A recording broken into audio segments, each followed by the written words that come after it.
Good morning, dear students. Welcome to BCI Binori Career Institute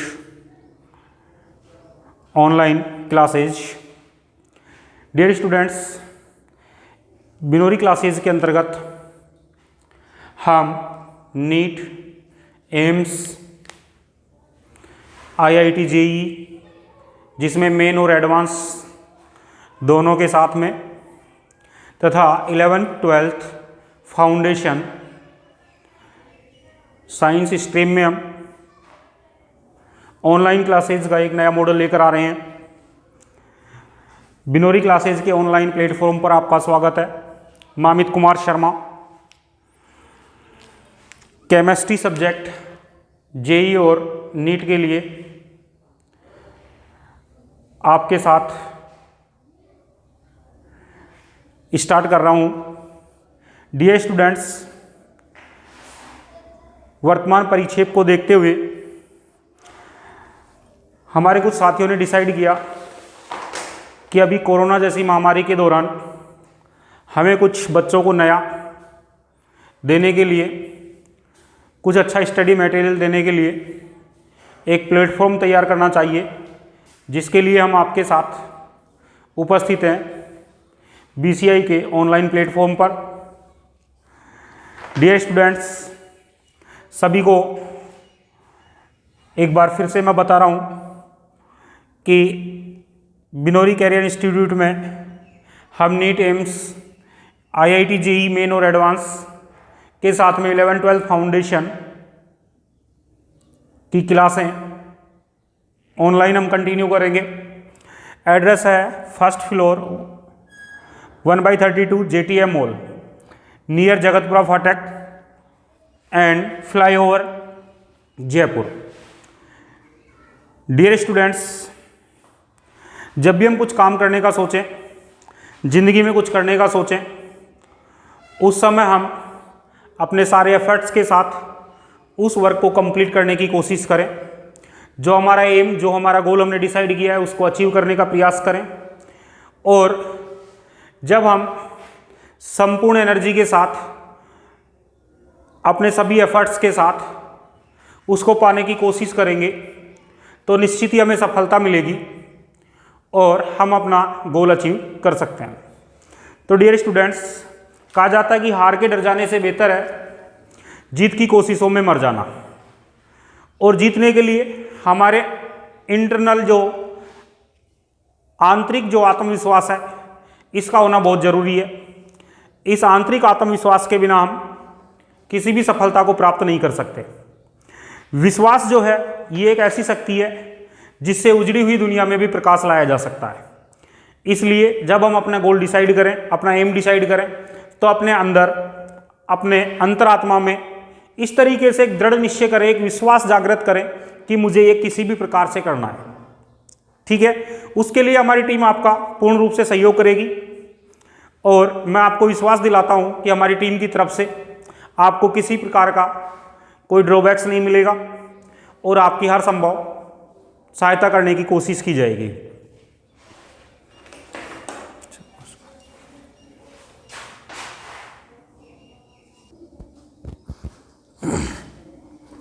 तो dear students, एक बार पुनः मैं अमित कुमार शर्मा BCI के ऑनलाइन प्लेटफॉर्म पर आपका हार्दिक स्वागत करता हूं। डियर स्टूडेंट्स, हम केमिस्ट्री में जो टॉपिक आज स्टार्ट करना जा रहे हैं, ये टॉपिक है केमिकल बॉन्डिंग, रासायनिक आबंध। और इस टॉपिक को हम नीट, JEE मेन और एडवांस तक लेकर के चलेंगे। साथ में 11th और 12th फाउंडेशन के बच्चों के लिए भी ये इम्पोर्टेंट है। तो dear students, now we are going to start first lecture, chemical bonding, रासायनिक आबंधन।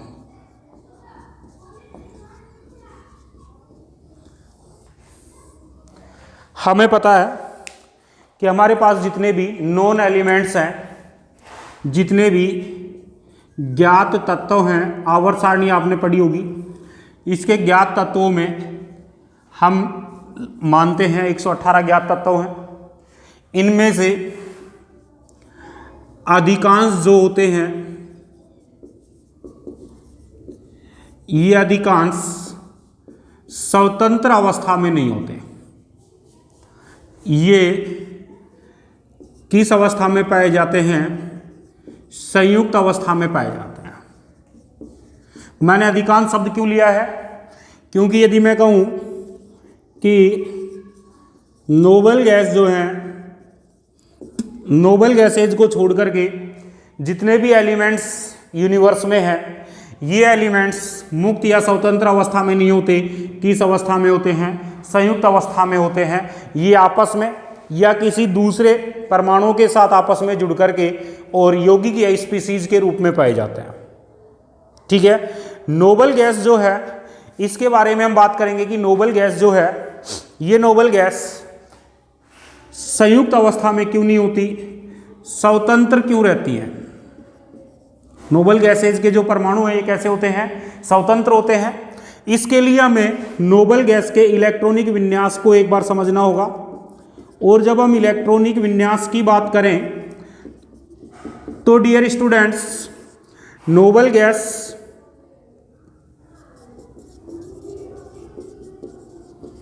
इसका परमाणु क्रमांक और मैं लिख रहा हूं इलेक्ट्रॉनिक विन्यास। ठीक है। नोबल गैस में हमारे पास हीलियम है, नियोन है, ऑर्गन है, क्रिप्टोन है, जीनोन है और रेडॉन है। कौन कौन सी अक्रिय गैसें हमारे पास हैं? इनको हम इनर्ट गैसें भी बोलते हैं।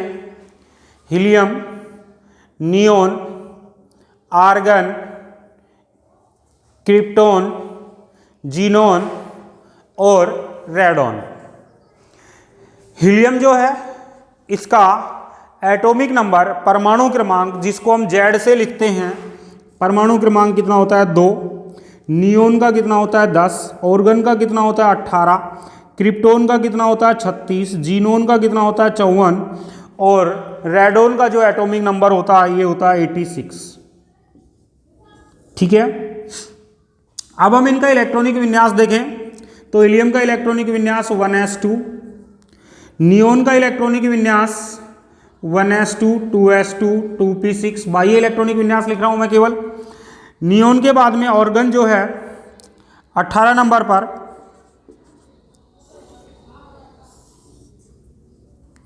ऑर्गन का इलेक्ट्रॉनिक विन्यास 3s2, 3p6।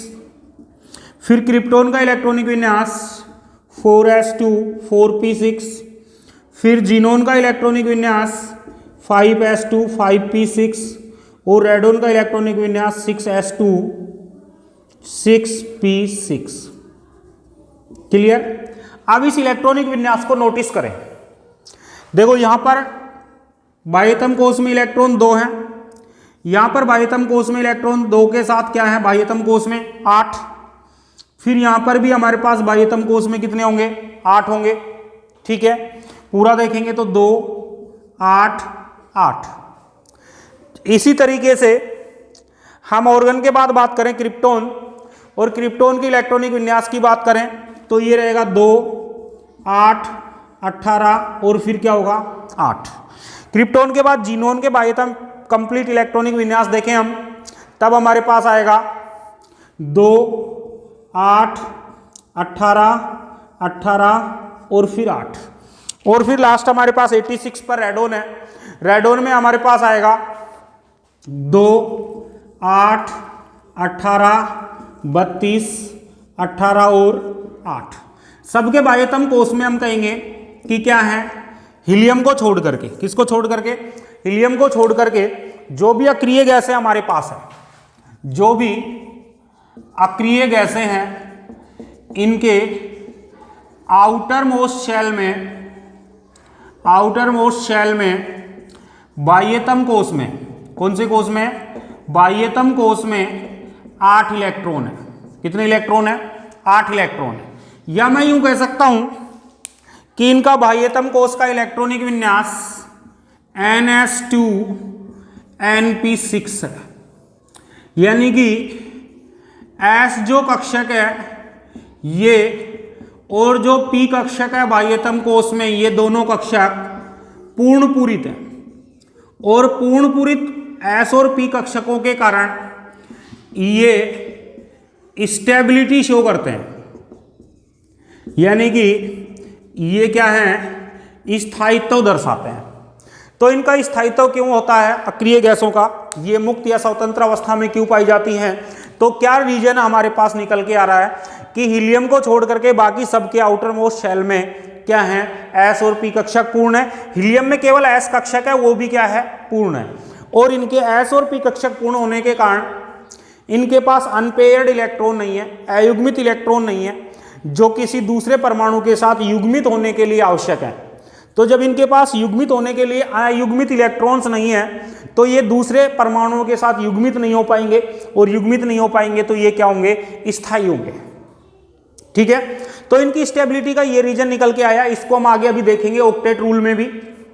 तो जिन परमाणुओं के बाह्यतम कोष में S कक्षक और P कक्षक अपूर्ण होते हैं, क्या कहा मैंने, जिन तत्वों के बाह्यतम कोष में S और P कक्षक क्या होते हैं, अपूर्ण होते हैं, ये दूसरे परमाणुओं के साथ संयोजन करके और संयुक्त अवस्था में अन्य स्पीसीज का निर्माण करते हैं। क्लियर हो गई बात? क्या कहा मैंने, दोबारा सुनिए। जिन तत्वों के बाह्यतम कोष में S और P कक्षक पूर्ण नहीं होता है, वो किसी भी तरीके से, चाहे इलेक्ट्रॉनों का साझा करके या फिर इलेक्ट्रॉनों की आदान प्रदान करके, इलेक्ट्रॉन त्याग कर या इलेक्ट्रॉन ग्रहण करके, किसी भी तरीके से अपने बाह्यतम कोष को पूर्ण करने का प्रयास करेंगे और दूसरे परमाणु के साथ संयोग करेंगे और दूसरे परमाणु के संयोग करके स्टेबिलिटी गेन करेंगे। ठीक है, तो हमारे पास अभी क्या कैलकुलेशन निकल के आया, कैलकुलेशन निकल के आया कि अधिकांश जो भी एलिमेंट्स हमारे पास हैं ये स्वतंत्र अवस्था में होते हैं, केवल किसको छोड़ करके, नोबल गैस को छोड़ करके।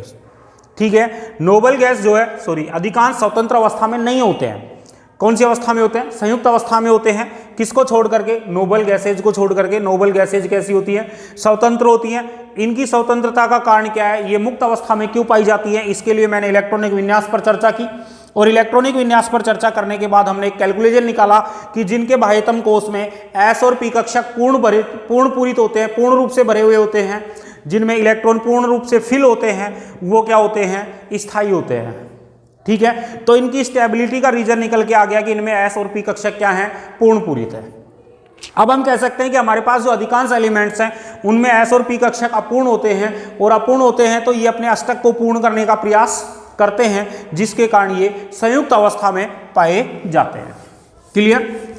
अब हम बात करेंगे कि हम सबसे पहले थीम समझें, रासायनिक आबंध हम कहते किससे हैं, क्योंकि हमारा मेन पॉइंट क्या चल रहा है, केमिकल बॉन्डिंग, रासायनिक आबंध।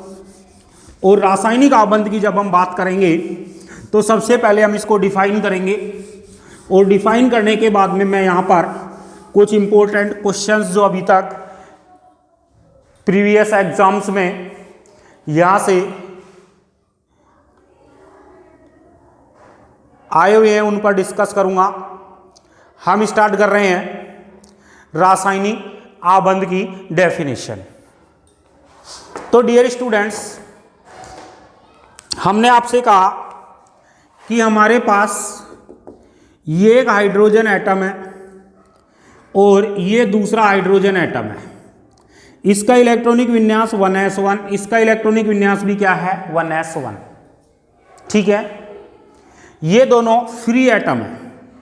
कैसे एटम है, फ्री एटम है, स्वतंत्र परमाणु है। ठीक है, अब स्वतंत्र परमाणु है तो मैं कहूँगा कि ये स्वतंत्र परमाणु उपस्थित नहीं होंगे यूनिवर्स में। ठीक है, और यूनिवर्स में उपस्थित नहीं होंगे तो ये दोनों एक दूसरे के साथ युग्मित होंगे, संयोग करेंगे, और संयोग करके एक स्पीसीज बना रहे हैं H2, जिसको मैंने इस तरीके से लिख दिया, और ये हमारे पास फ्री एटम थे, लेकिन अब ये क्या हो गया, मॉलिक्यूल्स हो गया, क्या हो गया, अणु हो गया। ठीक है, ये स्वतंत्र जो है अवस्था में नहीं रह सकते, लेकिन अणु जो है ये क्या रह सकता है, स्वतंत्र अवस्था में रह सकता है। ठीक है, अणु स्वतंत्र अवस्था में रह सकता है, लेकिन ये स्वतंत्र अवस्था में नहीं रहेगा, यानी कि इसका स्थायित्व क्या होगा, लेस होगा, और इसका स्थायित्व क्या होगा, इसका स्थायित्व ज्यादा होगा। तो अणु के लिए मैं क्या कह सकता हूं, मोर स्टेबल। ठीक है, अब एक पॉइंट यहां पे मैं बता रहा हूं, आपको ध्यान देंगे, पोटेंशियल एनर्जी और स्थायित्व दोनों एक दूसरे के इनवर्सली प्रोपोर्शनल होते हैं। जब स्थायित्व कम है तो मैं कहूंगा डियर स्टूडेंट्स पोटेंशियल एनर्जी बहुत ज्यादा होगी, और जब स्थायित्व ज्यादा है तब मैं कहूंगा पोटेंशियल एनर्जी जो है बहुत कम होगी। नोट करना इस पॉइंट को, स्टेबिलिटी और पोटेंशियल एनर्जी दोनों एक दूसरे के इनवर्सली प्रोपोर्शनल होते हैं, व्युत्क्रम होते हैं। तो मैं यहां पे कह सकता हूं कि यहां लेस स्टेबल है, इसका मतलब पोटेंशियल एनर्जी हाई है, ये मोर स्टेबल है, इसका मतलब पोटेंशियल एनर्जी क्या होगी, लो होगी। तो मैंने क्या कहा कि इस अणु में इन दोनों परमाणुओं को एक दूसरे के साथ अट्रैक्ट करने वाला एक फोर्स है, डेवलप हो रहा है। इस फोर्स को ही हम क्या नाम देंगे, रासायनिक आबंध। क्या नाम देते हैं, रासायनिक आबंध। तो मैं डेफिनेशन लिख दूं, किसी स्टेबल स्थायी अणु में उपस्थित परमाणुओं को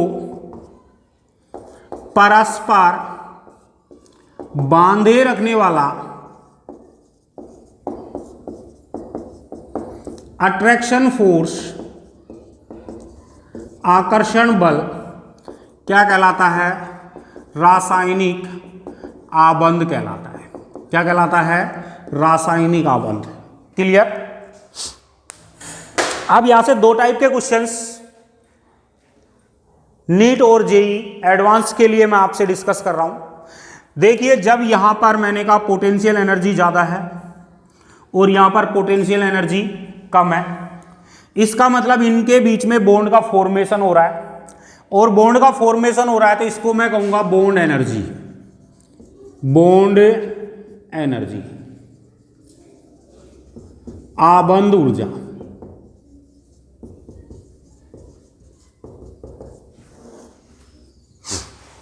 क्या कहेंगे हम, आबंध ऊर्जा। ठीक है, तो मैं कहूंगा डेफिनेशन बता दूं, इन दोनों के बीच कोई बंध नहीं है, लेकिन यह इन दोनों के बीच एक बंध बन गया। तो मैं कहूंगा आबंध निर्माण में मुक्त ऊर्जा जो होती है उसको हम क्या कहते हैं, बॉन्ड एनर्जी कहते हैं। अब ये मुक्त ऊर्जा, इसका मतलब है आबंध जो निर्माण है, ये आबंध निर्माण एक ऊष्माक्षेपी प्रक्रिया है, एक्सोथर्मिक प्रोसेस है। कौन सा प्रोसेस है, ऊष्माक्षेपी अभिक्रिया है। कैसी अभिक्रिया है, ऊष्माक्षेपी। ठीक है, और ऊष्माक्षेपी है, इसका मतलब है कि बॉन्ड एनर्जी जो होगी, बॉन्ड एनर्जी की जो वैल्यू होगी वो कैसी होगी, नेगेटिव होगी। बॉन्ड एनर्जी की वैल्यू कैसी होगी, नेगेटिव। दूसरा पॉइंट यहां से आता है बॉन्ड डिसोसिएशन एनर्जी, जिसको हम शॉर्ट में BDE लिख देता हूं मैं, बॉन्ड डिसोसिएशन एनर्जी, आबंध वियोजन ऊर्जा।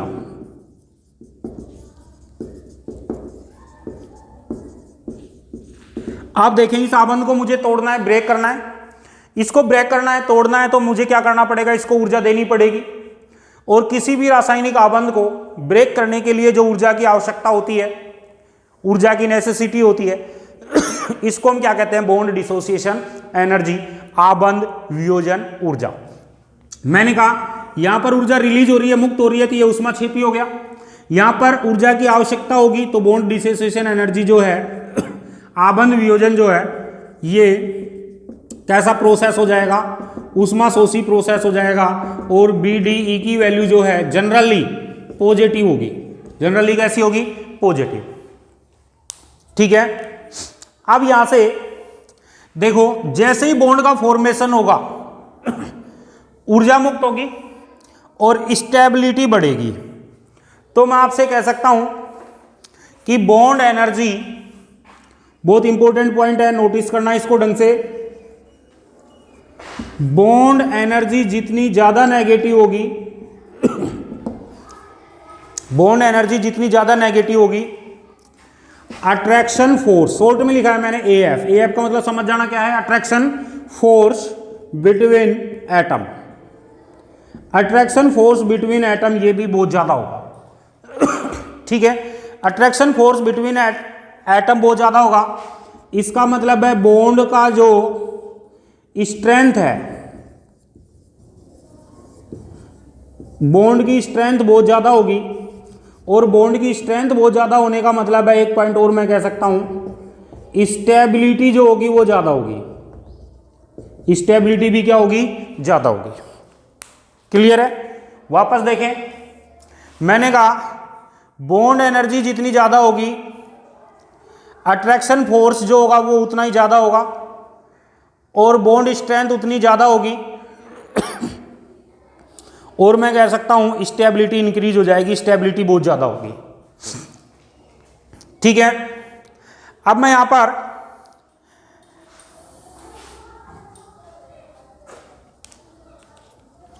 एक पॉइंट और आपसे यहां पे लिख देता हूं, इस पॉइंट को।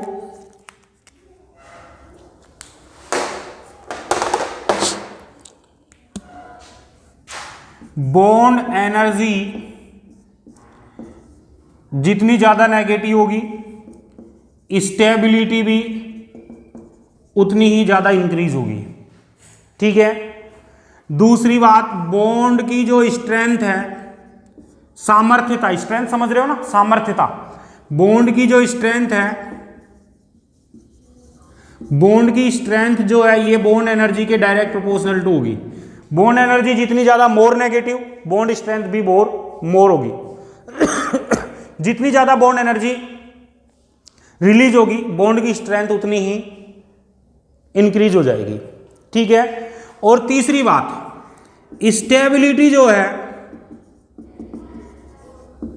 ये भी बॉन्ड एनर्जी पर डिपेंड करेगी। स्टेबिलिटी ऑफ मॉलिक्यूल्स जो है, अणु का स्थायित्व जो है, ये भी बॉन्ड एनर्जी के डायरेक्ट प्रोपोर्शनल टू होगा। बॉन्ड एनर्जी की क्या होगा? Direct proportional to. क्लियर हो गई बात?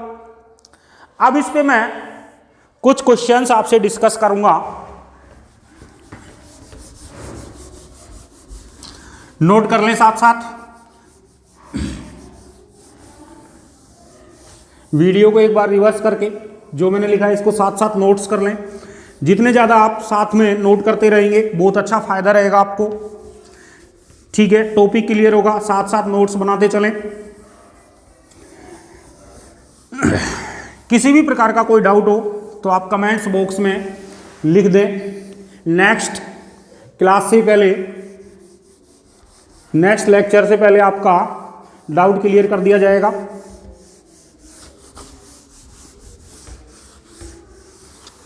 मौसम की नमी के कारण बोर्ड थोड़ा सा सही तरीके से साफ नहीं हो रहा है।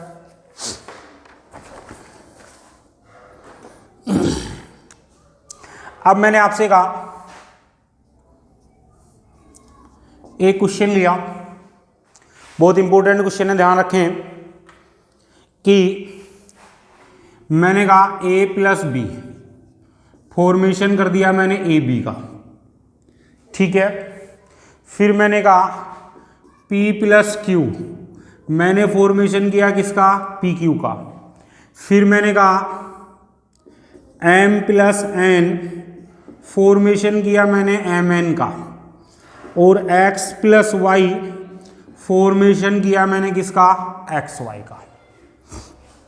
ठीक है, मैंने आपसे कह दिया delta H minus 1000 kilo calorie mole inverse.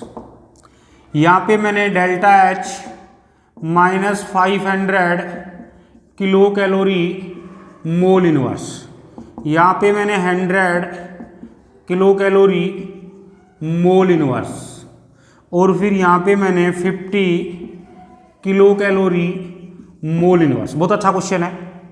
मैंने कहा कि जो भी रिएक्शंस हमें दी गई हैं इनमें से मैक्सिमम स्टेबिलिटी किसकी होगी, मैक्सिमम स्टेबिलिटी अपने को बतानी है। सर्वाधिक स्थायित्व किस रिएक्शंस पर होगा, किस अणु के फॉर्मेशन का स्थायित्व सर्वाधिक है, ये हमें बताना है। और 4 रिएक्शंस मैंने दिए हैं। अभी मैंने कहा स्टेबिलिटी जो है ये डिपेंड करेगी बॉन्ड एनर्जी पर। बॉन्ड एनर्जी जितनी ज़्यादा मोर नेगेटिव होगी, जितनी मोर नेगेटिव होगी स्टेबिलिटी उतनी ज़्यादा होगी। यहाँ पर डेल्टा एच का मतलब है अभिक्रिया के दौरान ऊर्जा का परिवर्तन।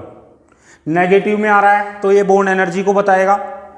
उल्टा प्रोसेस कर देता हूं मैं तो बॉन्ड डिसोसिएशन एनर्जी को बताता। बॉन्ड एनर्जी कितनी है, बॉन्ड एनर्जी है माइनस 1000 किलो कैलोरी। यहाँ बॉन्ड एनर्जी कितनी है, माइनस 500 किलो कैलोरी। यहाँ कितनी है, माइनस 100, और यहाँ कितनी है, माइनस 50। अब एक पॉइंट आपके पास आ गया, बॉन्ड एनर्जी जो है मोल इनवर्स प्रति मोल के आधार पर निर्धारित की जाएगी, और प्रति मोल में बॉन्ड एनर्जी हमारे पास ये सबसे ज्यादा है। इसका मतलब है कि इस रिएक्शंस का स्टेबिलिटी जो है ये सबसे ज्यादा होगी। बॉन्ड स्ट्रेंथ भी यहाँ पे सबसे ज्यादा होगी। पोटेंशियल एनर्जी यहाँ सबसे कम होगी इसकी, AB मॉलिक्यूल्स की। ठीक है, तो इस तरीके से 3-4 तरीके से इस क्वेश्चंस को पूछा जा सकता है। इसमें पूछ सकता है कि मोर स्टेबल मैक्सिमम स्टेबिलिटी कौन से रिएक्शंस की है, फर्स्ट की हो गई। अपने से पूछ सकता है किस रिएक्शंस में प्रोडक्ट की पोटेंशियल एनर्जी सबसे कम है, तो जहां मोर स्टेबल होगा वहां पोटेंशियल एनर्जी सबसे कम होगी, किसकी होगी, AB की। क्लियर हो गई बात। नेक्स्ट एक क्वेश्चन और डिस्कस करते हैं हम।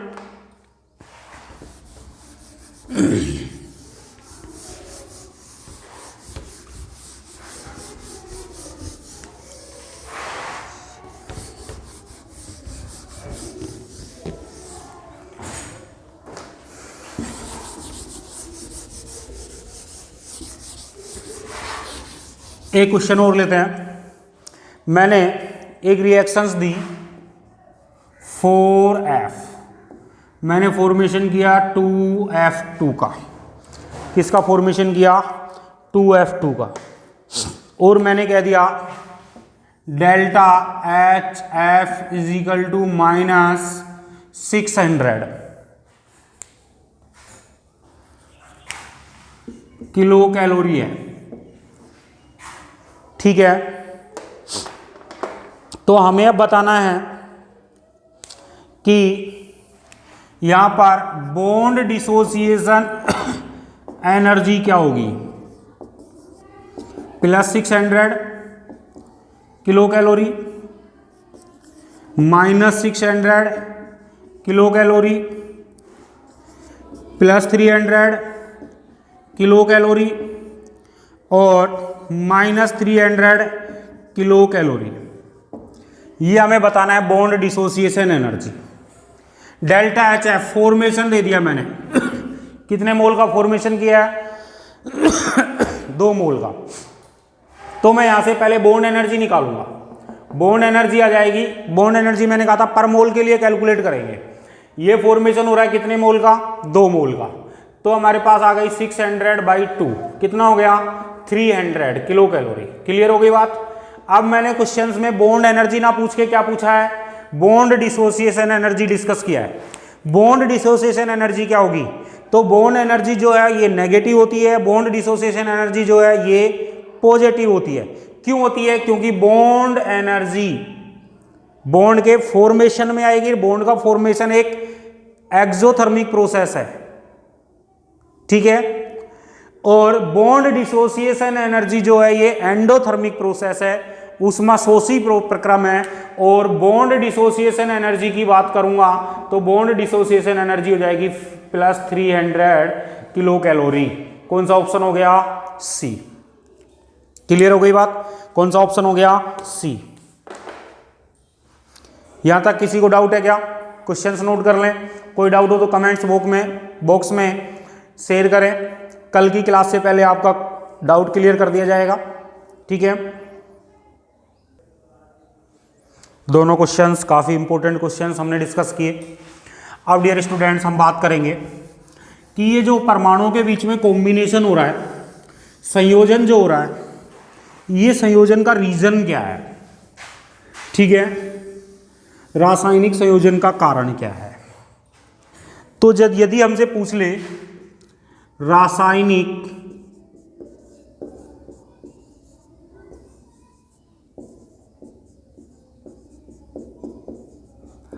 संयोजन के कारण, अभी हमने अक्रिय गैसों के आधार पर स्पष्ट किया था कि जिनके बाह्यतम कोश में 8 इलेक्ट्रॉन होते हैं वो स्टेबल है, जिनके बाह्यतम कोश में 8 से कम इलेक्ट्रॉन हैं वो क्या रहेंगे? अनस्टेबल रहेंगे। तो सबसे पहला रीजन हो गया फास्ट कि बाह्यतम कोश में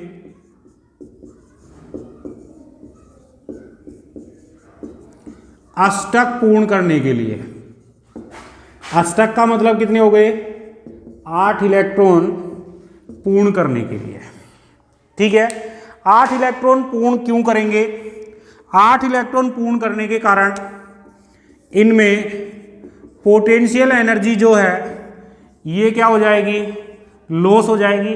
और पोटेंशियल एनर्जी का लॉस होने के कारण हम कहेंगे स्टेबिलिटी बढ़ जाएगी। यानी कि मेन जो है वो बात आके ठहरती है कि कोई भी परमाणु स्टेबिलिटी गेन करने के लिए, स्थायित्व प्राप्त करने के लिए संयोजन करता है। किसके लिए? स्थायित्व प्राप्त करने के लिए। इस प्रकृति में, इस यूनिवर्स में कोई भी चीज हो वो एक स्टेबिलिटी गेन करने के लिए प्रयासरत है। मैं हो, आप हो, कोई भी सजीव इस प्रकृति में जो है ये सभी एक स्टेबिलिटी की तरफ धीरे धीरे अग्रसर हो रहे हैं। ठीक है, क्या टेंडेंसी पाई जाती है? जनरल एक टेंडेंसी होती है कि हम स्टेबिलिटी गेन करना चाहते हैं। इसी तरीके से एलिमेंट्स जो होते हैं इनमें भी क्या होती है? एक टेंडेंसी होती है कि वो स्टेबिलिटी गेन करना चाहते हैं। अभी मैंने कहा कि जो हमारे पास एटम है ये लेस स्टेबल है,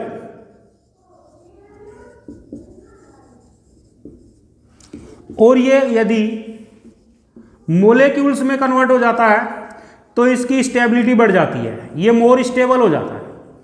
और इसी जगह मैंने एक पॉइंट बताया कि यहां पोटेंशियल एनर्जी जो है वो क्या है? हाई है, और यहां पोटेंशियल एनर्जी क्या है? लो है। ठीक है, तो मैं यहां पर यह भी कह सकता हूं कि हाई पोटेंशियल एनर्जी से किसकी तरफ? लो पोटेंशियल एनर्जी के स्पीसीज की तरफ कन्वर्ट होंगे, या मैं कहूंगा लेस स्टेबल स्पीसीज से मोर स्टेबल स्पीसीज की तरफ कन्वर्ट होंगे, या मैं आपसे कह सकता हूं कि स्टेबिलिटी गेन करने के लिए, स्थायित्व प्राप्त करने के लिए इनमें क्या होता है? संयोजन होता है। ठीक है, तो डियर स्टूडेंट्स आज हम क्या क्या डिस्कस कर चुके हैं? सबसे पहले मैंने आपसे कहा कि हमने आज का टॉपिक स्टार्ट किया हमारा केमिकल बॉन्डिंग, रासायनिक आबंध। और रासायनिक आबंध के लिए एक पॉइंट मैं आपसे बता दूं, रासायनिक आबंध में नीट के लिए लगभग 3 से 5 क्वेश्चंस, जेई मेन के लिए लगभग 2 से 3 क्वेश्चंस, और जेई एडवांस में लगभग 4 से 5 क्वेश्चंस इसके बेस पे टिके होते हैं। ठीक है, यानी कि ये जो चैप्टर है ये नंबर के वेटेज के आधार पे बहुत ज़्यादा इंपॉर्टेंस रखता है हमारे लिए। और केमिस्ट्री की मेन बेसिक जो स्टार्ट होता है ये केमिकल बॉन्डिंग से ही होता है। यहीं से हमें स्टेबिलिटी पढ़ेंगे, यहीं से संयोजन क्यों होते हैं ये पढ़ेंगे। आगे चाहे हम फिजिकल केमिस्ट्री पढ़ें, इनऑर्गेनिक केमिस्ट्री पढ़ें या ऑर्गेनिक केमिस्ट्री पढ़ें, सभी में हम इसके जो रूल्स हैं, इसकी जो हाइपोथेसिस है, इसकी जो हमारे पास डेफिनेशंस हैं, इसकी जो थ्योरीज हैं केमिकल बॉन्डिंग की, इनका डायरेक्ट और इनडायरेक्ट यूज केमिस्ट्री में हर जगह होगा। ठीक है, तो सबसे पहले हमने आपसे कहा डियर स्टूडेंट्स कि हमारे पास जो जितने भी नॉन एलिमेंट्स हैं, ज्ञात तत्व हैं, इनमें से मैंने कहा अधिकांश क्या होते हैं, अधिकांश स्वतंत्र अवस्था में रहते हैं। सॉरी, स्वतंत्र अवस्था में नहीं रहते। कौन सी अवस्था में रहते हैं? संयुक्त अवस्था में रहते हैं। अब ये स्वतंत्र अवस्था में केवल कौन रहते हैं ये पूछ लिया जाए तो मैं कह दूंगा अक्रिय गैसें। कौन सी गैसें? अक्रिय गैसें। क्यों रहती है? जिसका रीजन हम स्पष्ट कर चुके हैं कि इनके बाह्यतम कोश में एस और पी कक्षक क्या होते हैं? पूर्ण पूरित होते हैं, जो इनको स्टेबिलिटी प्रदान करते हैं। ठीक है, बाकी जितने भी अधिकांश हैं इनमें एस और पी कक्षक पूर्ण नहीं है, इसका मतलब है कि ये स्टेबल नहीं है, और ये स्टेबल होने के लिए दूसरे परमाणुओं के साथ क्या करते हैं? संयोजन करते हैं। ठीक है, फिर हमने यहां पर बात की रासायनिक आबंध की डेफिनेशन की। रासायनिक आबंध जो है इसकी परिभाषा हमने पढ़ी। परिभाषा पढ़ने के बाद में मैंने एक मेन बेस बताया आपको बॉन्ड एनर्जी के बारे में और बॉन्ड डिसोसिएशन एनर्जी के बारे में। बॉन्ड एनर्जी मैंने कहा कि ये नेगेटिव होती है और ये कैसी होती है? पॉजिटिव होती है। यानी कि बॉन्ड का फॉर्मेशन, बंध का निर्माण जो है, ये बंध निर्माण एक ऊष्माक्षेपी प्रक्रिया है और बंध वियोजन जो होता है ये एक ऊष्माशोषी प्रक्रिया है। बॉन्ड एनर्जी या बॉन्ड डिसोसिएशन एनर्जी ध्यान रखना पर मोल के लिए निकाली जाती है। किसके लिए? पर मोल के लिए कैलकुलेट करते हैं। ठीक है, इसके बाद हमने आपसे बात की कि इसका रीजन क्या है, संयोजन होने का कारण क्या है, और संयोजन होने का कारण हमने बताया कि स्टेबिलिटी गेन करने के लिए। स्टेबिलिटी कब गेन होगी? जब ऑक्टेट कंप्लीट हो जाएगा, यानी एस और पी कक्षक क्या हो जाएगा? पूर्ण पूरित हो जाएगा। ठीक है, दूसरा हमने कहा कि पोटेंशियल एनर्जी जो है ये लॉस हो जाए पोटेंशियल एनर्जी का, तो कोई भी सिस्टम जो है वो स्टेबिलिटी इंक्रीज कर लेता है। ठीक है, अब डियर स्टूडेंट्स हम बात करेंगे कि केमिकल बॉन्ड के फॉर्मेशन में क्या मैकेनिज्म यूज होती है। क्लियर? इसके लिए हम बात करेंगे नेक्स्ट लेक्चर में। तो डियर स्टूडेंट्स, बीसीआई के ऑनलाइन प्लेटफॉर्म पर आपका पुनः हार्दिक अभिनंदन है, और मैं अमित कुमार शर्मा तहे दिल से आप सभी को शुभकामनाएं देता हूं कि आप अपने गोल को बहुत अच्छी तरीके से अचीव करें। और मैं ये विश्वास दिला सकता हूं आपको कि यदि आप लगातार हमसे जुड़े रहे तो दुनिया की कोई ताकत आपको अपने एम को प्राप्त करने से नहीं रोक सकती। ठीक है डियर स्टूडेंट्स, मिलते हैं हम बाकी नेक्स्ट क्लास में। ऑफलाइन क्लासेस जैसे ही शुरू होंगी हम ऑफलाइन बैच शुरू कर देंगे। तब तक आप अपना ख्याल रखिए और अपनों का ख्याल रखिए। जय हिंद दोस्तों।